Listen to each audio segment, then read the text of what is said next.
From Tampa Bay's #1 news station, this is the Fox 13 News at Noon. Now at noon, heading back to the beach. Today, some residents and business owners in Bradenton Beach are getting their first look at Helene's damage. More help for those still suffering. We'll tell you about new comfort stations now open for storm victims. And it takes a village to get through the insurance process, where you can go to get help with your claims. Good afternoon, everyone. I'm Linda Hurtado. Thanks for joining us. Encouraging news for some people forced from their homes in Manatee County. Roads at Bradenton Beach are officially back open, but not for everyone. This is only for residents and business owners. Fox 13's Kelly Cowan has more on the guidelines in place for their return. At this point, contractors are not allowed to enter Bradenton Beach, but insurance inspectors are, and officials are hoping to be able to allow contractors to come back starting early next week.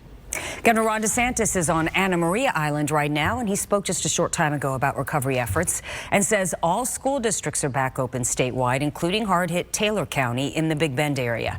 He says this is the fastest power restoration after a major hurricane. Crews have restored power to over 2.4 million properties. There are now less than 9,000 properties without power. He also talked about the resources that came to our area. Manatee County specific missions.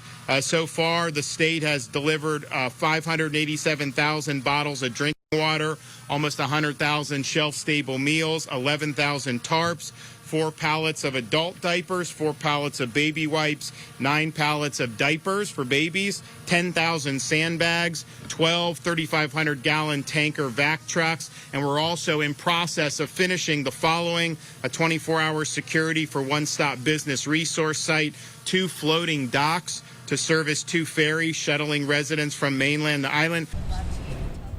There are also shower and laundry facilities in Manatee counties. He also talked about the housing challenges the area is facing. We'll have more on that in our later newscasts. In Town and Country, homeowners tell us Helene's storm surge, coupled with tides, brought water into their neighborhood quicker than they ever imagined. Hillsborough County deputies had to rescue people from that area during the storm as well, and many homeowners suffered significant damage. Just like many communities, people have been piling up their belongings on the curbs because of the water damage. Some are marking it with spray paint to prevent people from actually taking it before insurance adjusters can see it first. We're waiting Monday. The insurance is going to come, and then we'll probably have to replace some drywall and some electrical work and whatever we lost, clothes, family albums, stuff like that. Many people using the county's comfort station at Sandy Perone Park. Staff there loaded up tarps and water and emergency food into their cars. And if you're struggling after Hurricane Helene, more help is on the way. The city of Tampa just opened up another comfort station, this one for hard-hit South Tampa. Fox 13's Matthew McClellan takes us there. Thank you, Matthew.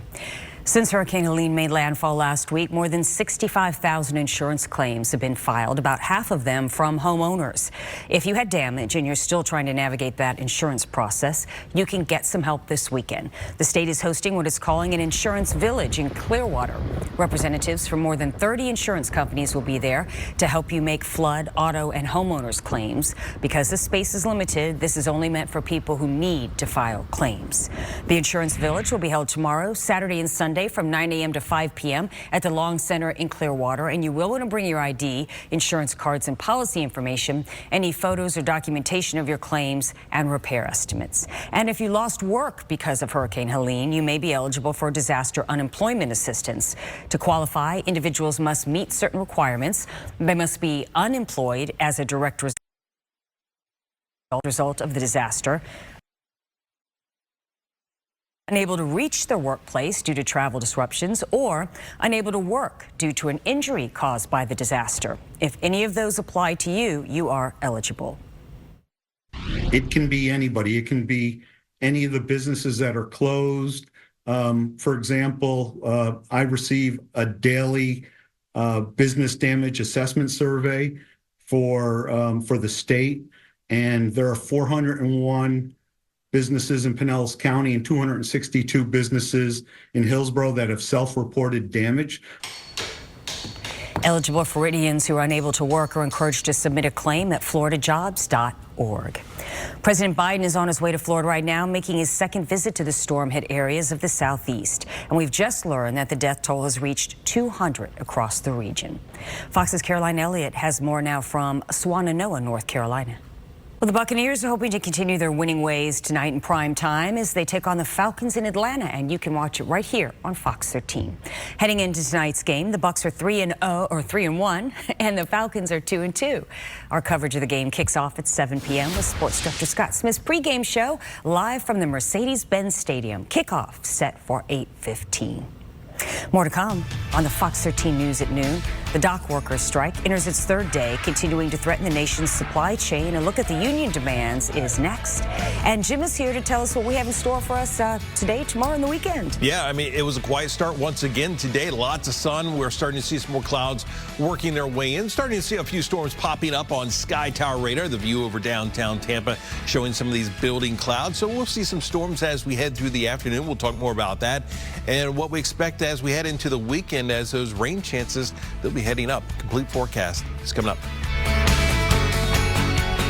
This week, we're packing up and heading to Atlanta for a Thursday night primetime matchup against the Atlanta Falcons. This is shaping up to be a tough battle between the Bucs and the Dirty Birds. Plus, it's a critical division contest for both teams. Join us for a special hour-long Thursday night local pregame show starting at 7 p.m. and kickoff is at 8:15 right here on Fox 13.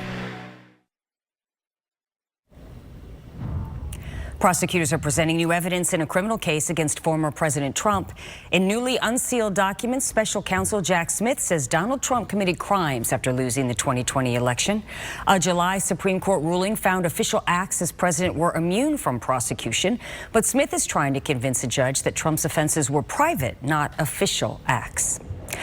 The dock worker strike impacting 36 ports on the east and Gulf coasts is now in its third day. Those ports, including Port Tampa Bay, handle roughly half of the nation's cargo ships. As Fox's Connor Hansen explains, this is leading to growing concerns of supply chain disruptions.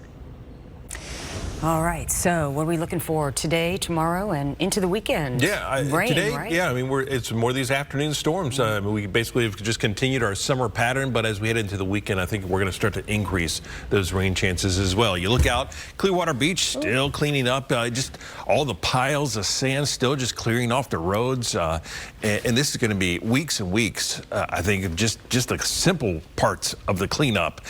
Now we look along Bayshore Boulevard towards downtown. You're seeing some of the building clouds, 88 degrees. We saw this over the past couple of days. We get into the mid and the late afternoon hours, and we're still seeing those afternoon sea breezes coming together. And we see some of those scattered showers and thunderstorms late afternoon heading all the way into the evening. And we basically have that pattern again today.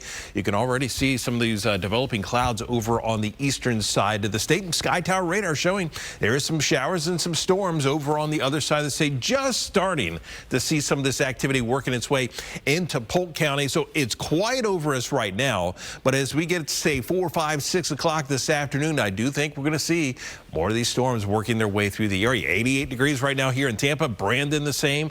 88, a popular number all the way down towards Wauchula and Arcadia. Sarasota currently at 87 degrees. Elsewhere across the state, you head down across South Florida. Miami, 89 degrees. Naples, 88. Up to our north, we have those mid-80s as you work your way through Gainesville up into Tallahassee, and that dew point number still way up the scale in the mid and upper 70s. So that humidity, that heat index, still stifling out there. So here's the view over the state. More showers out across the Gulf of Mexico. You can see some rain down to our south. We're just going to continue to bring in more moisture across the Gulf of Mexico. You can see this trough line that is helping to produce some rain down to our west, all the way down into the southwestern Gulf of Mexico. But it's quiet as you head up towards the Carolinas, really along the entire Atlantic seaboard. It is quiet right now, big area of high pressure, and a cold front working its way through the middle of the country, but still too early to expect to see any fronts heading in our direction. So in the tropics, still a lot of activity. We've got a major hurricane, Hurricane Kirk right now, winds of 125 miles an hour. We also have Leslie, a tropical storm, both of those out over open water. Kirk may eventually recurve and head up towards Ireland and up towards Scotland as we head into next week. But what we're really focusing in on is across the Gulf of Mexico. Still very disorganized area of showers and storms working its way up into the Gulf of Mexico. You can already see some of this activity, and we're bringing more of this in. And models are still trending to show this as just an area of rain that'll work its way through the Gulf of Mexico. So that basically means for us, as we head into the weekend, we're just upping those rain chances. We're not talking about any really severe weather. We're just talking about some rain heading our way as we head through next week. You can see some of these rainfall totals, 3 to 5 inches of rain expected over central Florida as we head over the next 7 days. So our forecast for today is more of these scattered storms as we head through the afternoon. Otherwise, partly cloudy skies, daytime high of 91. Storms will wind down tonight. Overnight low down to 77. Then for tomorrow, yeah, we do it all over again. Partly cloudy, some scattered storms as we head through the afternoon. Now on the water, winds rather east at 5 to 10 knots, seas 1 foot or less. Light chop on the bays and inland waters. High tide comes up at 3:30 this afternoon. Here's that 7-day forecast. Rain chances heading up to about 50 to 60% as we head through the weekend. Daytime highs will drop back down into the mid-80s. Linda. All right, Jim, thank you.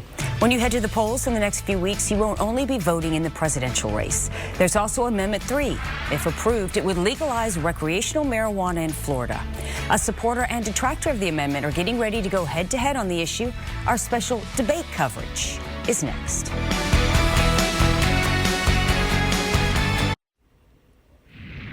Well, voters will decide the fate of 6 amendments this year, and Amendment 3, which would legalize recreational marijuana, is drawing a flood of ads from both sides.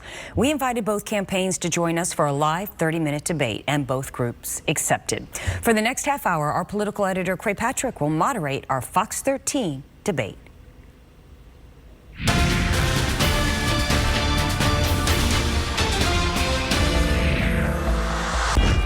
24 states and D.C. have legalized marijuana for recreational use. Florida would become the 25th state if voters pass Amendment 3. It would allow adults 21 years or older to possess, purchase, and use limited amounts of marijuana if they buy from state-approved vendors. And this is driving a hot debate. That marijuana laws in the United States of America have been the most unjust, most unfair, most draconian laws ever. That is an absolute lie. I've been a cop for 36 years. I've never seen anybody go to state or federal prison for having a joint on them. There are more arrests for low-level marijuana possession annually in the state of Florida than any other state in this country. This state will start to smell like marijuana in our cities and towns. It will reduce the quality of life. The group called Smart and Safe Florida collected more than 1 million signatures to get Amendment 3 on the ballot. And the group called Vote No on 3 is leading the organized opposition. Both groups picked a representative to argue their case in our debate.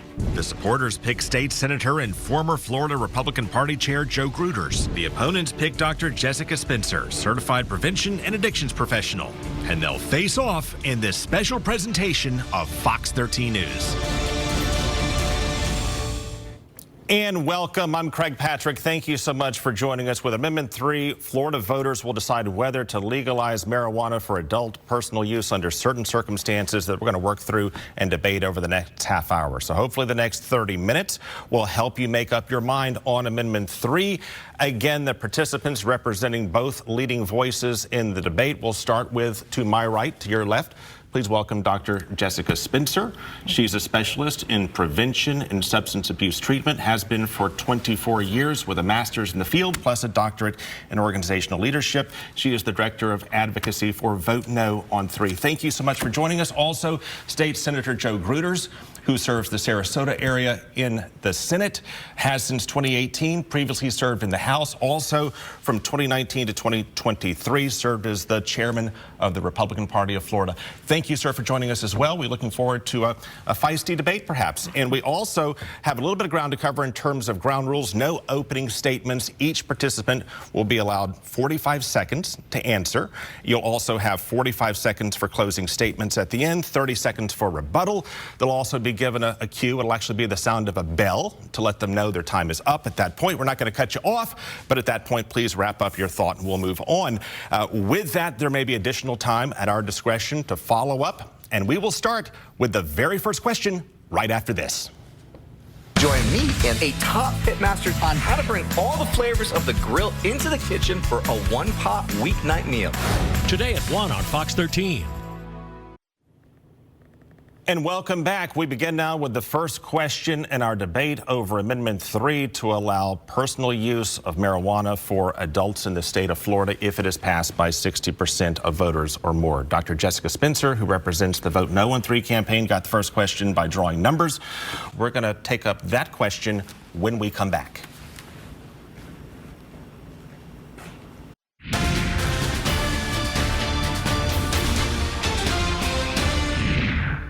And welcome back to the second half of our 30-minute debate on recreational marijuana in Florida, Amendment 3. Dr. Spencer, I want to thank you so much for joining us. State Senator Gruters, I want to thank you so much for joining us. I want to thank all of you for watching us as well.